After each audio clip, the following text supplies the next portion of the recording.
Shalom saudara-saudara terkasih, perkenalkan nama saya Malik Padang. Di sini saya akan melakukan praktek berkhotbah dari mata kuliah Politika Dasar dengan dosen tuanku Pak Ari Stompo. Baik, kita bersatu dalam doa.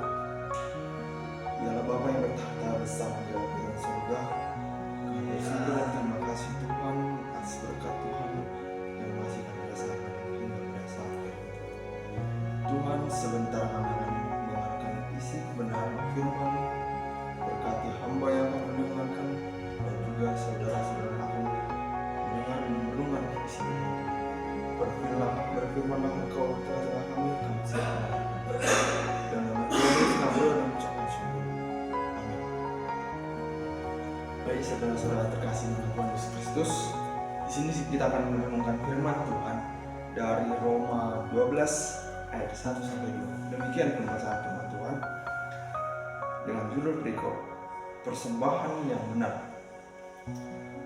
Karena itu, saudara-saudara, demi kemurahan Allah, aku menasihatkan kamu supaya kamu mempersembahkan tubuhmu sebagai persembahan yang hidup, yang kudus dan yang berkenan kepada Allah. Itu adalah ibadahmu yang sejati.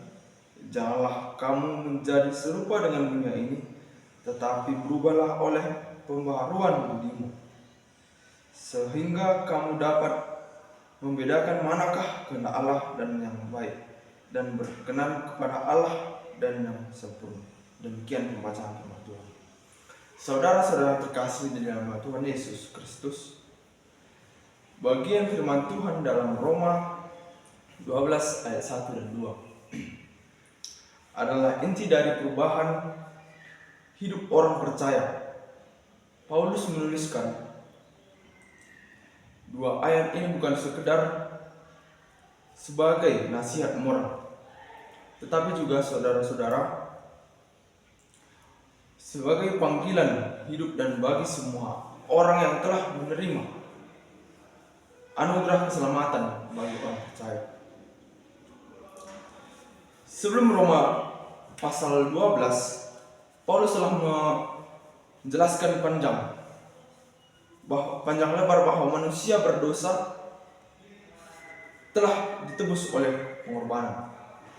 Jadi saudara-saudara terkasih, kita diselamatkan bukan karena perbuatan kita, tetapi semata-mata karena kasih karunia Allah kepada kita.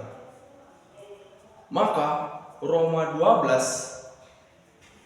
menjadi respon umat penebusan bagi kita. Jika Allah sudah menyelamatkan kita, bagaimana seharusnya kita hidup? Kita jawab dalam hati kita masing-masing. Sarankan seluruh hidupmu kepada Allah sebagai persembahan yang kudus. Jangan serupa dengan dunia dan biarkan pikiranmu Saudara-saudara terkasih, menjadi eksposisi ayat ini yang pertama, penjelasan ayat yang pertama, persembahkanlah tubuhmu sebagai persembahan yang hidup. Paulus berkata, karena itu saudara-saudara, demi kemurahan Allah, aku menasihatkan kamu. Yang artinya, dasar dari perubahan hidup itu bukan paksaan, bukan rasa bersalah, tetapi kasih karunia Allah. Kita berubah bukan supaya diselamatkan, tetapi karena telah diselamatkan. Berarti kita sebagai umat manusia, jika kita sudah diselamatkan, jangan kita melenceng ke hal-hal yang di hal duniawi yang gampang mempengaruhi hidup kita. Yang kedua, persembahan yang hidup. Dalam perjanjian lama, persembahan adalah binatang yang mati. Tetapi Paulus menekankan bahwa orang percaya harus mempersembahkan hidupnya yang masih bernyawa kepada Allah. Berarti selagi hidup kita masih hidup di dunia ini, kita harus mempersembahkannya kepada Tuhan. Kita harus memberikan diri kita untuk Tuhan sepenuhnya kepada Tuhan, dan melakukan setiap perintah-perintah Tuhan sebagaimana kita diciptakan Tuhan untuk dunia ini. Yang ketiga, kudus dan berkenan kepada Allah.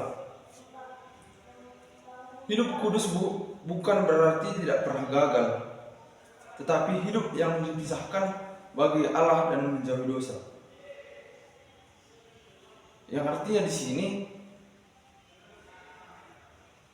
hidup kita yang diberikan Tuhan bukan sepenuhnya kita tidak gagal. Berarti sebagai umat manusia, kita belum tentu menjalani kehidupan kita sepenuhnya.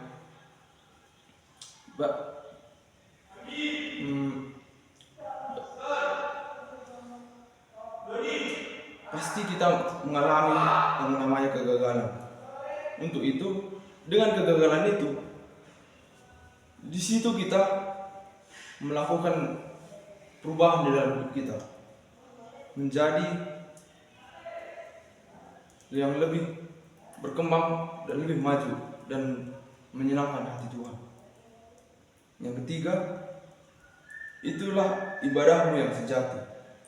Ibadah sejati bukan hanya pertemuan hari Minggu, bukan hanya liturgi lagu atau aktivitas. Berarti kita ibadah itu bukan hanya di gereja saja, bukan berarti ibadah saja. Tetapi pada saat yang namanya ibadah, di saat kita mau melayani, membantu teman-teman kita, membantu sama yang lain, memberikan pertolongan kepada orang yang membutuhkan pertolongan dari kita. Seperti itu kita yang namanya ibadah. Bukan berarti ibadah yang saya katakan tadi, ibadah itu bukan hanya beribadah ke gereja atau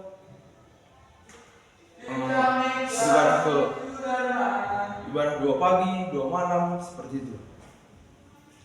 Jadi ibadah sejati itu adalah hidup yang mempersembahkan diri kepada Allah setiap hari. Terusnya penjelasan dari ayat yang kedua. Jangan serupa dengan dunia, tetapi berubahlah. Berarti kita harus merubah diri kita yang menyerupai dengan dunia, tetapi kita harus merubah diri kita sebagaimana kita sepatutnya diperintahkan oleh firman Tuhan, yang dikatakan oleh firman Tuhan. Jadi ayat ini membuat 2 perintah penting. Perintah yang pertama adalah larangan. Jangan menjadi serupa dengan dunia ini. Dunia ini memiliki pola pikir yang bertanggung dengan Allah. Kita dapat memahami dan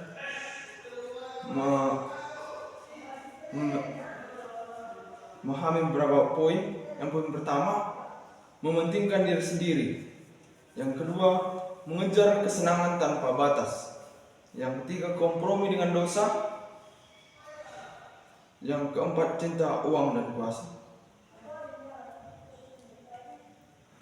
Di dalam 4 poin ini kita dapat memahami dan bagaimana kita mementingkan diri kita sendiri. Kita hanya mementingkan kesenangan kita sendiri, tidak mengikuti dengan sebagaimana kehendak Allah dan pertolongan Tuhan kepada kita. Paulus menegaskan bahwa orang percaya tidak boleh mengikuti pola ini. Seseorang Kristen dipanggil untuk berbeda, bukan mengikuti arus dunia. Yang kedua, perintah. Berubahlah oleh pembaharuan budimu. Kata berubah mengandung arti perubahan. Dari dalam keluar perubahan yang dihasilkan oleh Roh Kudus, kita bisa berubah jika kita tidak mengingini dan mengikuti pola pikir yang lama, dan kita mengikuti pola pikir yang baru, maka kita dapat merubah diri kita yang lebih baik dan berubah untuk menjadi yang lebih baik ke depannya.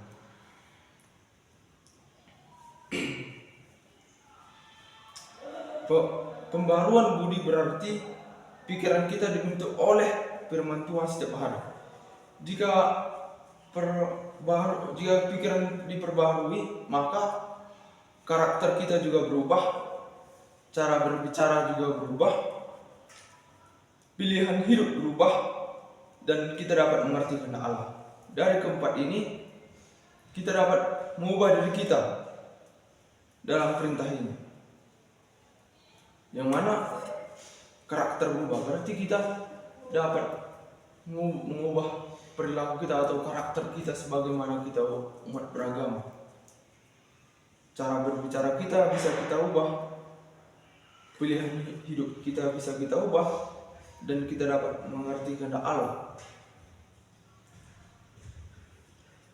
Dalam hal ini, mengetahui kehendak Allah yang baik, berkenan, dan sempurna. Orang yang pikirannya diperbarui mampu membedakan yang mana yang benar dan mana yang salah. Ia bisa melihat mana yang sesuai kehendak Allah, mana yang bukan kehendak Allah. Maka di dalam Roma 12 ayat 1 dan 2 ini ada yang kita bisa kita aplikasikan dalam hidup kita. Yang pertama, sarankan hidupmu sepenuhnya kepada Allah, bukan seketika ibadah saja, tetapi seluruh hidup, bukan karena paksaan seperti itu. Tuhan ingin tubuh kita atau hati kita serahkan sepenuhnya kepada Tuhan, bukan untuk hawa dunia. Yang kedua, jangan ikut pola dunia. Mungkin dunia berkata, kompromi itu biasa, dosa itu kecil, kesenangan itu lebih penting daripada kekudusan. Tetapi firman Tuhan berkata lain. Berarti kita dipanggil berbeda dari yang lain. Kita disuruh untuk hidup setia, jujur, rendah hati, dan takut akan Tuhan. Yang ketiga, perbarui pikiran melalui firman Tuhan. Tidak ada perubahan sejati tanpa firman Tuhan. Baca firman Tuhan, renungkan firman Tuhan, dan lakukan. Biarkan Roh Kudus yang hadir di hati kita, di pikiran kita, yang dapat kita simpulkan dari ayat ini. Roma 12 ayat 1 sampai 2. Yang dimana kita diajarkan bahwa hidup umat Kristen, seorang Kristen itu bukan hanya soal ibadah minggu, tetapi seluruh hidup Allah menginginkan kita hidup yang dipersembahkan kepadanya. Berarti kita diajarkan bagaimana hidup kita selayaknya, bagaimana hidup kita diciptakan, bagaimana kita diciptakan Tuhan untuk memberikan dan mempersembahkan hidup kita kepada Tuhan. Yang kedua, hidup yang tidak serupa dengan dunia. Nah, ini juga sudah kita bahas tadi. Kita diajarkan, kita diperintahkan, kita disuruh agar kita tidak mengikuti hal-hal duniawi. Kita disuruh untuk mengubah hidup kita.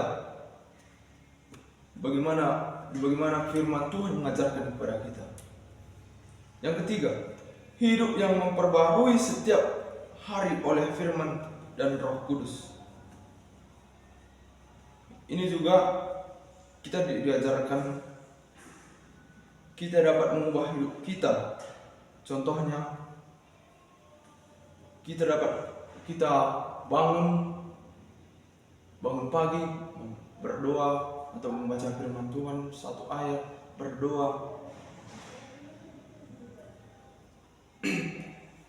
Masih banyak lagi kita bisa mendekatkan atau diperbarui oleh Roh Kudus kepada kita. Itu semua kuncinya bagi kita. Kita menguasai hidup kita dengan diri kita sendiri. Kalau bukan kita yang mengubah diri kita, siapa lagi? Kan seperti itu. Maka saudara-saudara terkasih, mulai saat ini perbaharuilah diri kita. Jangan tergoda dengan hal-hal duniawi. Jadi demikianlah firman Tuhan yang dapat saya sampaikan. Amin. Kita berdoa. Dialah Bapa yang bertahta di dalam kerajaan surga, kami bersyukur dan berterima kasih Tuhan atas firman yang kami dengar. Kiranya firman yang kami dengar dan kami renungkan dapat menjadi penopang bagi hidup kami, di mana kami diajarkan untuk bisa mengubah dan memperbarui hidup kami sebagaimana hidup kami yang lama menjadi hidup yang baru, jadi manusia yang baru. Inilah doa dan permohonan kami Tuhan. Di dalam nama Tuhan Yesus kami berdoa dan mengucapkan syukur.